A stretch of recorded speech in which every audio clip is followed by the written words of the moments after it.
여러분 누구에게나 연약함이 있습니다. 나만 그런 것이 아니라 모든 사람이 그러는데 특별히 오늘 여기 성경에 보니까 믿음의 조상이었던 아브라함도 그랬다라는 것을 알 수가 있어요. 오늘 본문 내용을 보면은요, 우리가 앞서 뭔가 좀 보았던 그런 내용이죠. 예전에 뭔가 어디서 본 것과 같은 그런 현상, 그런 생각, 그런 것들, 데자뷰라고 이렇게 말하는데 마치 데자뷰 현상과 같은 그런 일이 지금 또 일어나고 있어요. 무슨 일입니까? 그랄 왕에게 자기 아내가 누이라고 속인 사건이에요. 애굽에 갔을 때도 그런 일이 있었죠. 애굽에 갔을 때도 자기 아내가 너무 이뻐가지고 너는 나의 누이라고 해라. 하마터면 바로 아내가 될 뻔했어요. 다행히 하나님께서 개입하셔가지고 살았단 말이죠. 근데 지금 오늘 여기에서 보니까 또 그랄에서 이런 일이 지금 발생했다는 것입니다. 여러분, 같은 일이 계속해서 반복되어져서 일어났다는 것은 무슨 말이냐면 아브라함에게 이것이 연약함이었다는 거예요. 그렇겠죠? 우리 인간들은요, 실수를 하는데 실수를 한 번만 해요? 한 번만 하지 않죠? 보면은요, 항상 반복해서 실수를 한다는 거예요. 그래서 내게 있어서 연약함이 무언가를 보면 계속 반복해서 하는 실수를 보면 아, 이것이 나의 연약함이구나 라는 것을 깨달아야 된다는 것이죠. 사람마다 다 연약한 부분은 달라요. 그런데 누구나에게 연약함은 있다라는 것이죠. 문제는 이러한 연약함이 우리가 한번 돌이킨다고 해서 회개한다고 해서 그게 금방 사라지느냐? 그러지 않는다는 거예요. 그러니까 이러한 그 연약함, 지금 아브라함에게 있는 이 연약함은 무엇일까요? 아브라함에게 있는 연약함은 무엇일까요? 여러분 생각해 보세요. 무엇일 것 같아요? 부인이 약점인가요? 그럼 뭐가 약점이에요? 부인을 빼앗길까봐 두려움도 있지만 동시에 뭐가 있었어요? 그것 때문에 자기의 생명을 또 잃어버릴까봐. 그러니까 아브라함에게는 뭐가 연약함이었냐면 두려움이 많았다. 여러분, 아브라함이 두려움이 많았다? 믿겨지십니까? 여러분 생각해 보십시오. 롯을 구하기 위해서 메소포타미아 그 연합군을 향해서 자기 가신들만을 이끌고 단독으로 쳐들어갔던 사람이 아브라함이에요. 그죠?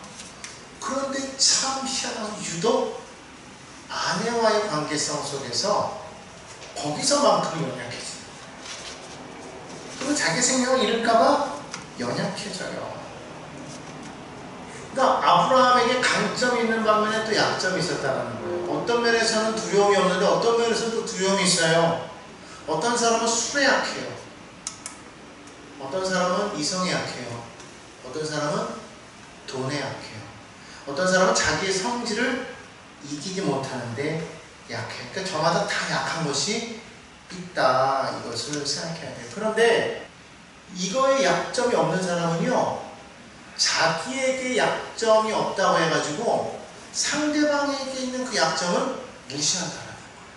인정을 안 한다는 거예요. 이해를 못 하는 거죠.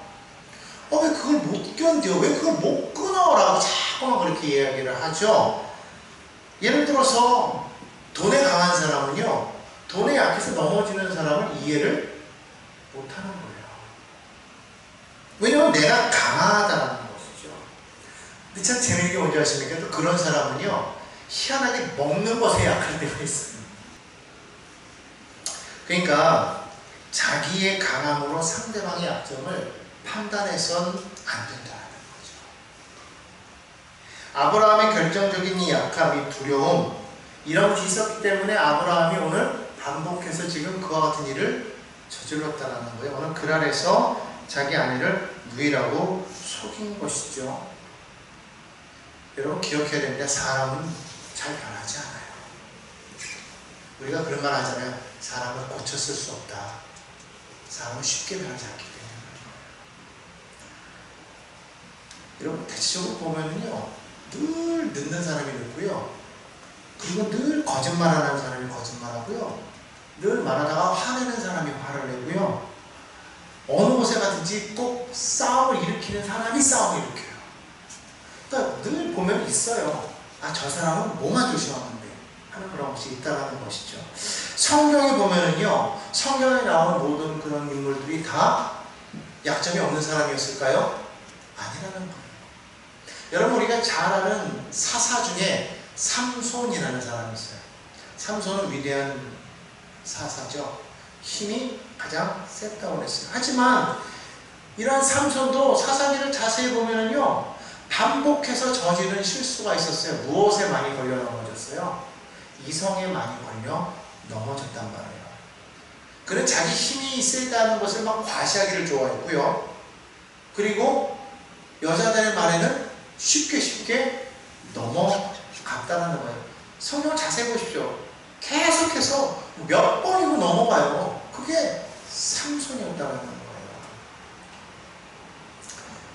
그러니까 이런 걸 보면은, 야, 하나님이 완벽한 사람만 쓰시는 것이 아니구나.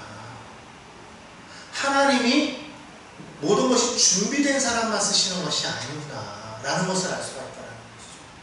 왜냐하면 세상의 모든 사람들이 다 약점이 있기 때문에, 모든 사람들이 다 착해 보여도 그 안에 보면은요, 다 악한 그런 기질들이 있더라는 거예요.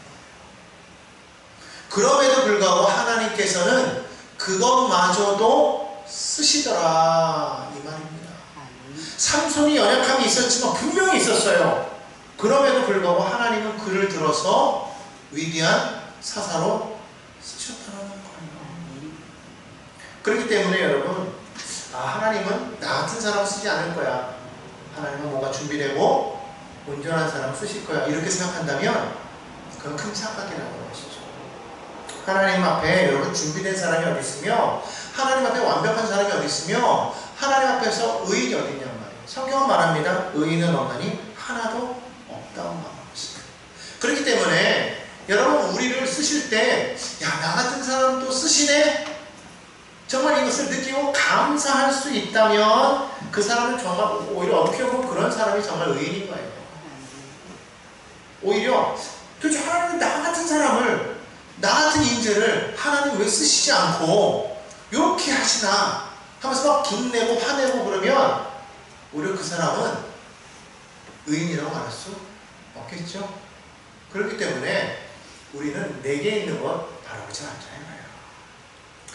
우리가 성경을 보면요, 마태복음 20장에 보면 그 포도원 주인과 품꾼들의 이야기가 나와요. 하루는 주인이 일꾼들을 찾기 위해서 아침 일찍 시장으로 나아갑니다. 거기에 보니까 일자리를 찾는 그런 사람이 있었어요. 아침 일찍. 시간을 보니까 아침, 우리 시간으로 아침 9시쯤 된 것 같아요. 그 사람을 그러다가 우리 밭에 와서 일하면 내가 일대나리를 주겠어. 약속했어요. 데리고 왔어요. 근데 일하다 보니까 조금 좀 일선이 더 필요해요. 그래서 다시 나갔습니다. 한 12시쯤 나갔어요. 근데 또 사람이 있어요. 근데 불러다가 또 약속을 했어요. 내가 일을 하면 일대나리를 주겠어. 또 일하다 보니까 또 일손이 필요해. 그래서 3시쯤 또 나가서 또 일꾼을 데려요. 또 약속했어요. 일대나리를 주겠다고. 그러다가 5시쯤 또 나갑니다. 그리고 또 사람을 만나서 데리고 오면서 1데나리온을 주겠냐, 내 밭에 와서 일하겠습니까? 와서 일했단 말이에요. 자, 그럼 일이 다 끝나고 저녁이 되어서 이제 품삯을 계산하는데, 처음에 왔던 사람이 어떻게 생각하겠어요? 나는 좀 더 많이 주지 않을까? 그런 그 기대감을 가지고, 왜? 나는 많이 일했으니까. 근데 이 남을 줄 때부터 주인이 어떻게 줘요? 오죽게 한 5시쯤 온 사람에게도 1데나리온 주고, 정오에 온 사람에게도 1데나리온 주고, 자기 전 아침 일찍부터 와가지고 하루 종일 땀 흘린 사람에게도 1데나리온을 주는 거예요. 이 사람이 주인에게 막 화를 내는 거죠. 아니, 이거 불공평하지 않습니까? 왜 내게 이렇게, 나는 아침부터 일했는데 저 사람도 와서 1시간밖에 일하는 사람도 1데나리온 주고, 나는 아침부터 지금 8시간을 일했는데도 1데나리온 주고, 이거 불공평한 거 아닙니까? 이랬단 말이에요. 불공평한 거예요? 안 공평한 거예요? 불공평한 거 말고 없어요. 왜? 처음부터 이 사람은 뭘 약속받고 왔어요? 1데나리온을 약속하고 왔단 말이에요. 주인이 말하는 것이죠. 저 사람이나 당신이나 내가 그렇게 약속하고 그걸 오케이 해서 당신 와서 내가 이렇게 주는 건데 왜 당신이 화를 내냐? 마찬가지죠. 우리도 그렇다는 거예요. 왜 저 사람만 은혜를 더 주십니까? 왜 저 사람에게만 더 큰 은혜를 주십니까? 저 사람은 나보다 못한 것 같은데, 나는 정말 열심히 있는데 왜 나보다 저 사람에게 더 하나님 은혜를 주십니까? 이렇게 말한단 말이죠. 왜 그럴까요? 내 공로를 인정해달라고 자꾸 주장하기 때문에 그렇다. 내 의의가 있다고 자꾸 이야기하기 때문입니다. 아침부터 온 사람이 말하는 게 뭐예요? 나는 아침부터 일했다는 거예요. 내 수고를 알아달라는 거예요. 내 공로를 알아달라는 거예요. 여러분, 무슨 소용이냐? 내 의를 드러내봤자 아무 소용이 없는 것은 이미 우리에게 주어진 약속이 있기 때문에 그건 아무 소용없는 것이죠. 결과적으로 똑같은 거예요. 주인이 그들을 불러서 일을 주지 않았으면 한 데나리온도 없는 것처럼 우리도 마찬가지라는 거예요. 하나님의 은혜로 우리가 구원받지 않는 이상에는 우리는 아무것도 아니고 모든 사람은 다 나쁜 놈일 수밖에 없다는 것이죠. 그런데 우리가 먼저 믿었다고, 우리가 직분을 받았다고, 우리가 좀 뭔가 했다고, 나는 그래도 너와는 다를 거야 라고 그렇게 생각하면 될까요? 안 될까요? 안 된다는 거예요. 왜냐하면 어차피 우리는 다 자격이 없는 사람인데 하나님께서 은혜로서 우리를 세워주셨기 때문에 이 자리에 있다는 거예요. 그렇기 때문에 여러분, 하나님 앞에 크게 쓰임받을 사람, 작게 쓰임받을 사람 있나요? 그런 자격 있는 사람 없다라는 거예요. 누구는 정말 믿음이 좋아서 목사로, 장로로, 권사로 쓰임받는 것이고, 누구는 그냥 믿음이 없어서 그냥 성도로, 일반 집사로 이렇게 쓰임받는다? 아니라는 거예요. 여러분, 그런 자격 없어요. 근데 우리는 자꾸 그런 자격으로 얘기하는 거예요. 아닙니다. 우리는 다 은혜로 그저 하나님이 쓰시는 거예요. 그러니까 우리는 뭐 해야 돼요? 그냥 감사하기만 하면 되는 거예요. 하나님의 은혜에 감사하고 그 받은 은혜를 나누기에 힘쓰라. 이게 우리가 해야 될 일인 줄로 믿습니다.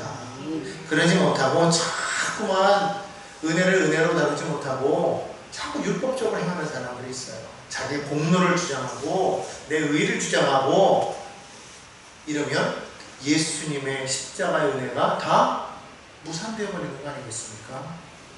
오늘 우리는 결코 그렇게 쓰임받아서는 안 될 줄로 믿습니다. 앞에서도 말했지만은요, 여러분, 하나님이 쓰신 사람들 중에는요, 정말 그들의 부르신 부름에 별로 그렇게 합당하지 않은 사람들이 참 많았어요. 앞에 말한 삼손도 그랬지만은요, 또 한 사람이 있어요. 누구냐면 요나라는 사람이에요. 요나는 어떤 사람이었습니까? 하나님이 사명을 줬을 때 그거를 뿌리치고 말씀과는 정반대되는 도시로 도망갔던 사람이 요나예요. 여러분, 생각해 보십시오. 이런 사람들은 하나님께서 뭐라고 말씀하셨냐면 선지자라 이렇게 말했다. 선지자라. 삼손도 선지자라고 말하고 있어요. 요나도 선지자라고 말하고 있어요. 히브리서 11장에 보면은요, 우리가 보통 히브리서 11장을 믿음장이라고 말하는데 11장 32절에 보면 이렇게 말하고 있어요. 내가 무슨 말을 더하리요? 기드온, 바락, 삼손, 입다, 다윗 및 사무엘과 선지자들의 일을 말하려면 내게 시간이 부족하리로다. 그들은 믿음으로 나라들을 이기기도 하며 의를 행하기도 하며 약속을 받기도 하며 사자들의 입을 막기도 하며. 여기 보니까요, 기드온도 바락도 삼손도 입다도 다윗도 사무엘도 다 어떤 사람이더라? 믿음으로 나라를 이기고 믿음의 사람들이었다. 약속을 받은 사람들이었다.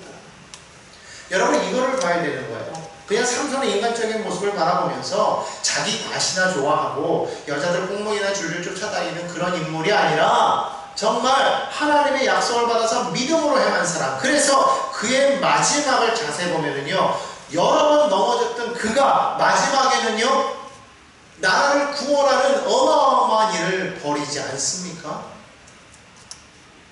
그걸 봐야 된다는 거예요. 하나님의 시각으로 봐야 돼요. 수많은 연약함 가운데에서 그 사람에게는 그 하나를 보시고 글을 쓰시는 거예요. 그리고 하나님께서 글을 쓰시는다는 것은 하나님의 능력으로 쓰시는 것이 그 사람의 능력으로 쓰는 게 아니었다는 거예요. 이걸 우리가 알아요. 여러분 야곱을 보십시오. 야곱은 우리는 보통 뭐라고 말해요? 사기꾼 야곱 그래요. 사기꾼 야곱이에요. 자기 아버지도 속이고 삼촌도 속이고 그랬던 사람이 야곱이에요. 형도 속이고. 더군다나 그는요 참 일생이 파란가지예요. 부인이 하나 둘 셋 넷이야. 뭐 얼마나 엉망입니까? 그런 사람, 인간적으로 보면 호랑방탕한 그런 사람의 모습이었지만, 그런데 하나님은 야곱을 믿음의 조상의 반열에 세우신 거예요. 하나님께서 뭐라고 말씀하세요? 아브라함의 하나님, 이삭의 하나님, 야곱의 하나님, 그렇게 말씀하세요. 여러분 이게 중요하다는 거예요. 뭐냐면 하나님께서 우리를 은혜로 붙들고 계시다. 은혜로 붙들고 계시다. 그래서 하나님이 붙드시면 되는 거예요. 시편 37편 24절에 보면 이렇게 말해요. 그는 넘어지나 아주 엎드려지지 아니하면 주께서 그를 어떻게 한대요? 주의 손으로 붙드시기 때문에. 하나님께서 그를 그의 손으로 붙드셨기 때문에.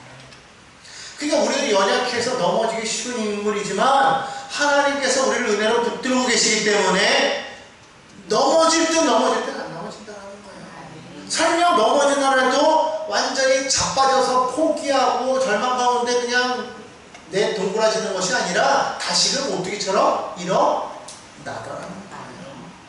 그게 누구냐? 바로 우리라는 것이죠. 하나님의 백성이라는 것입니다. 그러므로 여러분 우리를 누가 붙들어주세요? 하나님 은혜로 붙잡아 주시면 믿으시기를 바랍니다. 그러므로 나는 비록 연약하고 나는 지금 부족해도 나는 연약하니까 부족하니까 라고 거기에 매어달려 있지 말고 우리는 반드시 하나님이 내게 주신 그 은혜의 자리를 떠나지 말고 머물러 있어야 되겠다는 거예요. 은혜란 뭐냐? 은혜란 뭐냐? 나를 부인하고 하나님 나를 인도해 주십시오라고 고백하는 거예요. 한번 고백해 볼까요? 하나님 나를 붙들어 주시고 인도해 주세요. 결국 하나님의 사람은요 내 인생 사는 게 아니에요. 내 인생 사는 게 아니에요. 그러면 하나님이 붙드신 인생을 사는 거예요. 따라합시다. 하나님이 붙드신 인생. 그러니까 하나님 나를 내 인생을 이끌어 주세요. 이렇게 고백하면서 살아야 될 줄로 믿습니다. 시편 19편 7절에 보니까 이렇게 말하고 있어요. 야훼의 율법은 완전하여 영혼을 소성시키며 야훼의 증거는 확실하여 우둔한 자를 지혜롭게 한다. 그렇게 말하고 있어요. 여기서 말하는 이 우둔한 자라는 말을요 영어 성경에서는 단순한 자라고 그렇게 표현하고 있어요. The simple 이렇게 표현하고 있어요. 그러니까 우둔하다라는 것은 단순히 미련한 것이 아니라 단순하게 사는 것을 말해요. 단순한 사람. 여러분 단순하게 사는 것이 중요하다는 거예요. 무슨 말이냐면 자꾸 의심하고 이게 왜 그렇지 하고 자꾸 그렇게 뭔가를 두려워하고 의심하는 어떤 그런 모습이 아니라 그냥 하나님이 이렇게 말씀하시면 네 그래요 하고 순종하면 나가는 거예요. 그게 단순함이라는 것이죠. 그럴 때 하나님께서 우리를 붙잡을 수가 있어요. 그래야만 하나님이 쓰실 수가 있는 겁니다. 하나님이 이렇게 딱 붙잡았는데요 자꾸 이렇게 살아가지고 발버둥 쳐요. 그럼 여러분 우리가 이걸 쓸 수 있어요? 없어요? 못 쓰는. 만약에 이게 지금 살아있는 거라고 한번 생각해보세요. 내가 마이크를 이렇게 자꾸 써야 되는데 얘가 살아가지고 자꾸 쓰려고 하면 막 이렇게 막 도망다녀서 그럼 내가 말할 때 어떻게 해야 돼요? 못 쓴단 말이에요. 가만히 손에 잡혀있을 때 쓰임받을 수가 있다는 것이죠. 그렇기 때문에 단순하다는 건 뭐냐면 하나님 말씀을 그냥 있는 그대로 믿고 그대로 그 말씀에 순종하는 것은 말이에요. 그냥 그대로 왜요? 라고 말하는 것이 아니라 그냥 하나님 네 맞습니다 라고 고백하는 것이죠. 그럴 때 하나님의 능력이 온전히 우리를 통해서 나타나게 돼요. 그게 능력인 줄로 믿습니다. 그런 단순함이 있어야 기적이 나타나게 되는 거예요. 그런데 이게요, 하나님의 손에 붙잡혀 있을 때에는 이게 힘이 되는데, 그러지 못하고 그냥 혼자 잘났다고 그냥 나서면 어떻게 돼요? 그때는 이게 문제가 돼요. 그때는 이 단순함이 오히려 우리의 삶에 해를 끼치게 돼요. 개인 한 사람에게 단순함이 하나님의 손에 붙잡혀 있을 때에는 그 안에서 놀라운 역사를 이루어가는데, 그러나 그러지 못할 때에는 그 공동체를 무너뜨리게 됩니다. 여러분, 이걸 우리가 알아야 돼요. 성경 보십시오. 하와 어떻습니까? 하와 단순했어요. 왜? 뱀이 유혹하니까 앞뒤 가리지 않고 먹었어요. 그래서 문제가 생겼어요. 하나님의 다 망쳐버렸어요. 삼손 보세요. 삼손도 마찬가지였어요. 내가 이 말을 하고 나면 어떠한 결과가 일어날지 모르고 그냥 들리다가 말하는 대로 다 술술 불었다가 힘을 다 잃어버리고 성령은 떠나가 버리고 결국 하나님께서 주신 일을 망치게 되었다. 여러분, 그렇기 때문에 우리가 분명하게 알아야 될 건 뭐냐면, 단순하지만 정말 단순한 것은 언제 단순해져야 되냐면 하나님의 손에 붙잡힌 바 되었을 때에, 즉 이것이 하나님의 그런 능력으로, 다시 말하면 하나님의 말씀 가운데에서 이것이 이루어지는 것이냐 아니면 죄악 가운데서 이루어지는 것이냐를 우리가 분명히 알고, 그것을 분명하게 우리가 구분한 다음에 그 다음에 하나님께 온전히 붙잡힌 바 될 때 하나님께서는 그 연약함을 사용하셔서 온전케 만들어 주실 줄로 믿습니다. 자, 그렇기 때문에 우리는 분명하게 깨어들어야 돼요. 교회란 능력이 있고 의로운 사람들의 모임이 아니라, 교회는 연약하고 부족한 사람들의 모임이라는 거예요. 그 가운데에는 악한 의도를 가진 사람도 있을 것이고 선한 의도를 가진 사람도 있을 거예요. 하나님께서는 악한 의도든지 선한 의도든지 다 쓰십니다. 그것을 통하여서 합력해서 선이 되게 하시는 분이 하나님이시다. 여러분, 이걸 알아야 돼요. 여러분, 자세히 보십시오. 하나님께서 요셉을 쓰실 때 요셉 자체로 한 사람만 쓰셨습니까? 아니에요. 누굴 쓰셨어요? 형들을 쓰셨다. 형들이 요셉을 처음에 죽이려고 했단 말이에요. 그러다가 미디안 상인들에게 팔아버렸어요. 미디안 상인들에게 팔아버렸기 때문에 애굽으로 내려가게 됐죠. 또 애굽에 가서는 보디발의 아내를 사용하셨어요. 보디발의 아내가 선한 의도로 요셉에게 접근했습니까? 아니에요. 악한 의도로 접근했어요. 그 바람에 요셉은 감옥에 가게 됐어요. 그런데 감옥에 가게 된 것 때문에 요셉은 누구를 만나게 돼요? 술 관원장을. 술 관원장을 만났기 때문에 그는 누구를 만나게 돼요? 애굽의 바로를 만나게 돼요. 결국은 그가 총리가 되죠. 그 총리가 되기까지 요셉만 쓴 것이 아니에요. 형들을 사용했고 보디발의 아내를 사용했고 술장관을 사용했고. 여러분, 이것을 우리가 분명하게 알아야 될 줄로 믿습니다. 그렇기 때문에 선한 의도만 사용하시느냐? 아니다. 악한 의도도 사용하신다. 그러면 나에게 있는 어떤 의와 능력을 사용하신다. 나의 강점을 사용하신다. 맞죠? 하지만 하나님은 나의 연약함도 사용하신다. 때로는 나의 나쁜 기질도 사용하신다는 것을 우리가 분명히 알아야 해요. 단, 그런 나쁜 기질을 사용하실 때에는 그것이 어떻게 사용되어지는지를 잘 봐야 돼. 고레스처럼 바로처럼 그렇게 사용될 것입니까? 아니잖아요.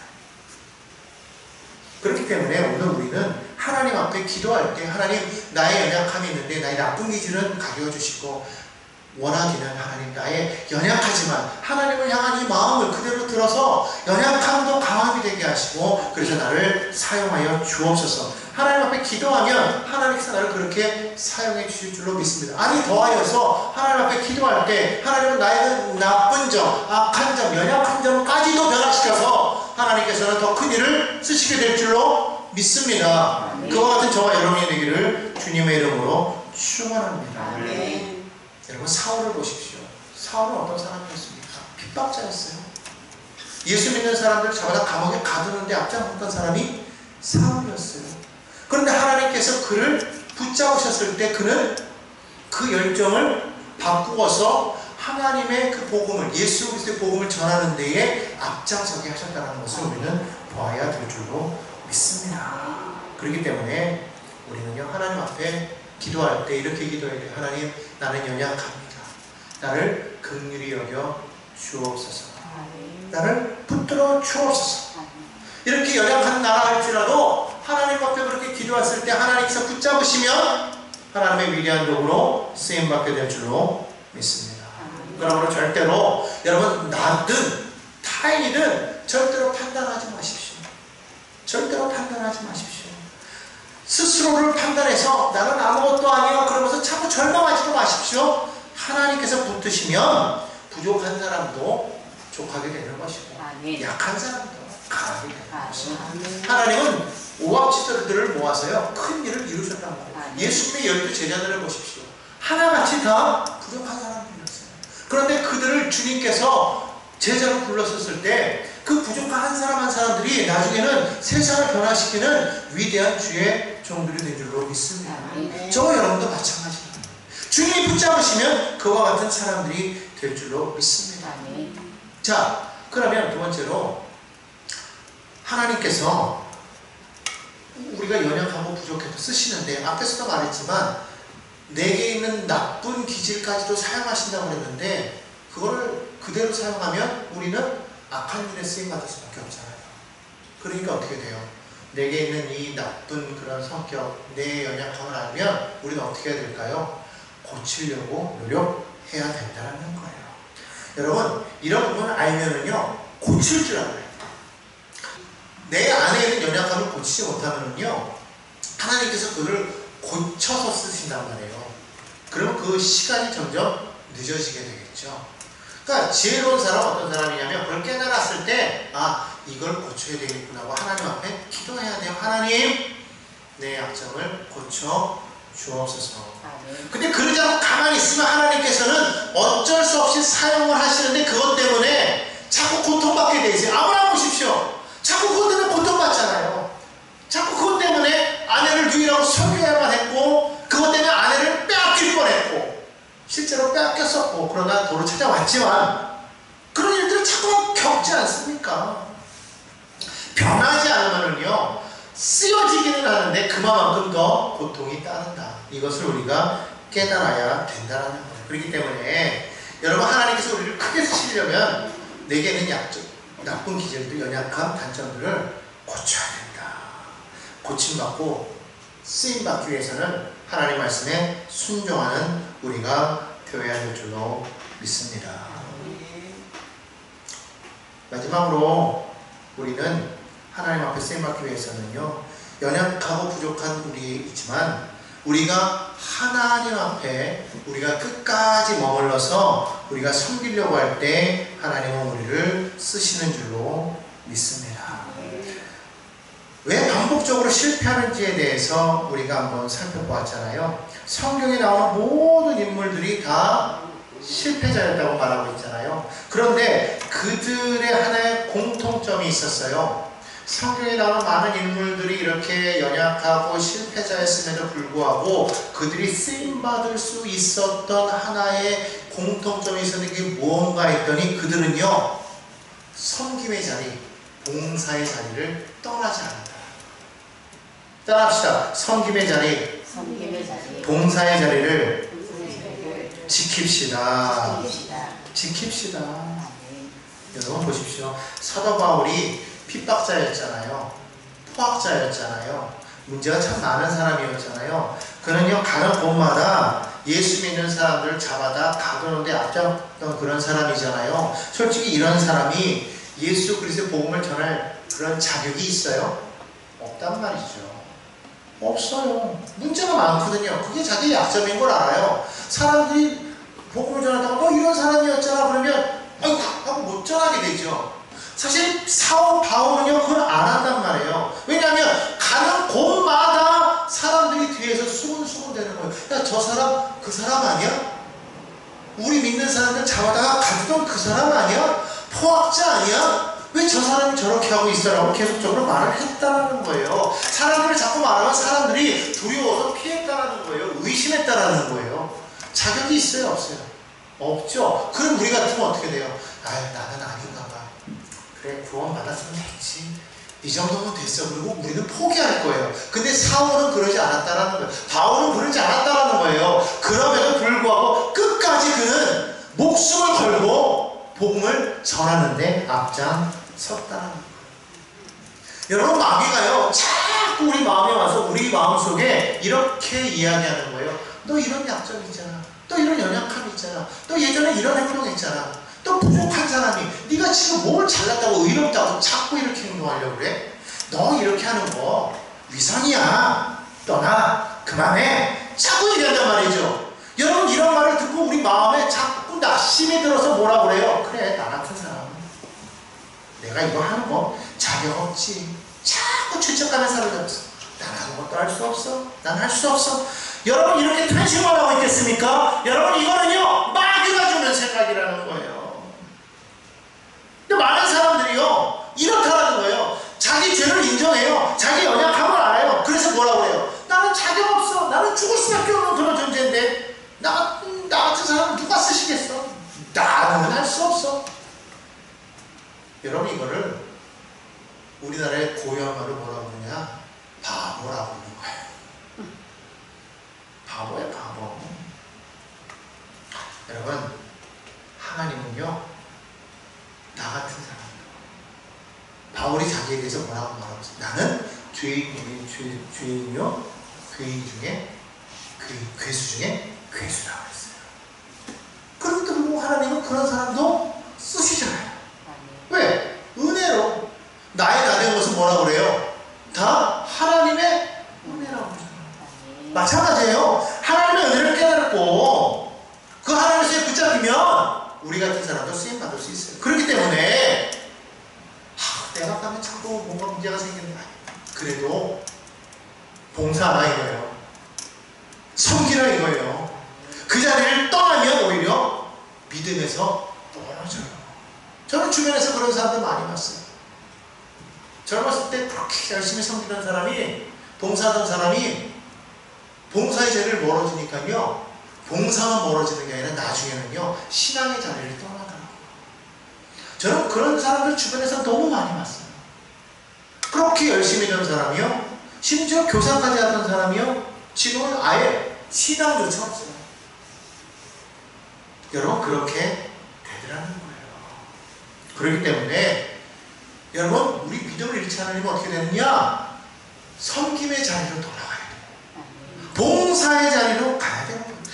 나 같은 자가 연약한데 뭐 할 줄도 알고 아무것도 없는데 내가 뭘 할까요? 아니에요. 은혜 있는 사람, 자격 있는 사람 없다고 그랬죠. 우리 다 똑같은데 우린 그저 은혜로 살아가는 거예요. 여러분, 은혜를 맛보셨습니까? 그럼 이래야 됩니다. 은혜를 맛본 사람은요, 시키지 않아도 이래요. 나가서만 일하는 거예요. 그 수가성 여인을 보십시오. 예수님을 만나고 난 다음에 그렇게 사람을 피하고 맨날 그 정오에 낮 뜨거울 때 사람들은 다 밥 먹고 낮잠 잘 때 혼자 물동이 들고 나와서 그 떼약볕에 물을 길러가는 그 여인이, 사람들을 피하던 그 여인이 예수님을 만나자 어떻게 돼요? 물동이를 내가 던지고 마을로 뛰어 들어가서 사람들에게 막 외치면서 내가 오늘날 메시아를 만났다 막 그러잖아요. 이게 은혜 받은 사람이라는 거예요. 여러분, 은혜 받으셨습니까? 정말 은혜 받으셨습니까? 여러분의 삶에 하나님의 받은 은혜가 넘쳐나서 막 세상에 막 외치고 싶으십니까? 그런 모습이 되어야 된다는 거예요. 오늘 우리가 왜 섬김의 자리에, 봉사의 자리에 우리가 서지 못한지 아십니까? 은혜가 없어서 그런 거예요. 원래 여러분, 우리가 은혜 받아야 돼요. 어떤 사람은 그래요. 난 아직 부족하니까 뭔가 준비해서 내가 뭐 해야지. 아니에요. 앞에서도 말했지만 완벽한 사람 쓰는 거 아니에요. 하나님은요, 하나님의 손에 붙잡힌 자를 쓰시는 줄로 믿습니다. 그렇기 때문에 나는 부족합니다. 나는 연약합니다. 그래서 나는 할 수 없습니다. 이런 사람은요, 겸손한 사람이 아니에요. 그런 사람 어떤 사람이다? 성령이 떠난 사람이다. 진짜 성령의 사람은 어떤 사람입니까? 정말 가장 내려가 있는 그런 내 모습이지만 그럼에도 불구하고 여전히 나는 하나님 앞에 순종합니다. 헌신하는 사람이 진짜 성령에 붙잡힌 사람이에요. 그런 사람이 진짜 은혜 받은 사람. 그런 사람이 정말 진정한 하나님의 사람인 것을 믿으시기를 바랍니다. 그러므로 오늘 여러분들이요, 우리의 삶에 고난이 남아서 문제가 있어도 연약해도 그럼에도 불구하고 하나님은 나를 쓰신다. 여러분 이걸 분명하게 기억하시고 오히려 그것이 나의 연약함이, 나의 부족함이, 나의 지금 이 고난이 오히려 나의 삶의 의미요, 하나님께 쓰임받을 수 있는 그런 분명한 이유라는 것을 깨닫고 그렇게 믿음으로 나아갈 때에 하나님의 놀라운 일꾼들이 다 되실 줄로 믿습니다. 그와 같은 저와 여러분이 되기를 주님의 이름으로 축원합니다. 반복된 약점을 하나님의 은혜 가운데서 완전히 이기시고 그런 가운데에서 하나님의 손에 붙잡힌 바 되어서 낙심치 말고 주의 일을 이루어 나아가는 저와 믿음의 성도님 다 되시기를 주님의 이름으로 축원합니다.